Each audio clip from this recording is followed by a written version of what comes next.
Assalamualaikum teman-teman. Hari ini kita akan mempelajari tentang prosedur teks. Apa sih prosedur teks? Prosedur teks adalah sebuah teks yang memberikan kita perintah atau instruksi untuk melakukan sesuatu sesuai urutan atau langkah-langkah yang benar. Apa tujuan prosedur teks?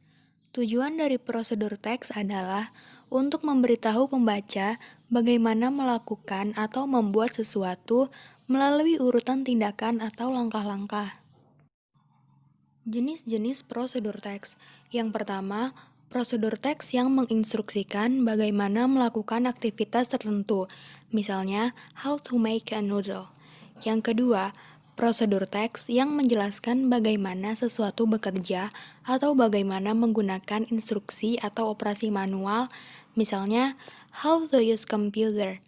Yang ketiga, prosedur teks yang berhubungan dengan perilaku manusia, misalnya how to succeed atau how to be a good person. Kemudian, ciri-ciri prosedur teks. Yang pertama, biasanya menggunakan simple present tense dengan rumus subject plus verb one. Yang kedua, berbentuk imperatif atau bentuk perintah. Yang ketiga, menggunakan action verbs seperti make, take, boil, cook, dan lain sebagainya. Yang keempat, menggunakan conjunction atau kata penghubung untuk mengurutkan kegiatan, misalnya then, while, dan sebagainya. Yang kelima, menggunakan temporal conjunction seperti first, then, next, after that, last, dan lain-lain. Dan yang keenam, menggunakan adverbs atau kata keterangan untuk menyatakan rinci waktu, misalnya 5 minutes, 2 hours, dan lain sebagainya. Selain waktu, adverb juga digunakan untuk menyatakan tahapan atau urutan, seperti the first, the second, the third, the last, dan lain-lain. Generic structure of procedure text.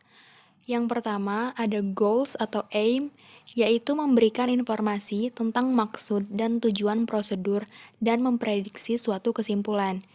Yang kedua, materials atau ingredients, yaitu berisi daftar materi atau bahan-bahan yang dibutuhkan untuk melakukan suatu prosedur atau langkah-langkah. Yang ketiga, steps atau methods, yaitu daftar urutan instruksi atau aktivitas untuk mencapai tujuan dalam urutan langkah yang benar. Dan yang terakhir ada result, yaitu hasil dari serangkaian langkah-langkah yang telah dilakukan. Baik teman-teman, just so much our material about procedure text. Apologize if there is any words. Thanks for attention and thank you for watching. Wassalamualaikum warahmatullahi wabarakatuh.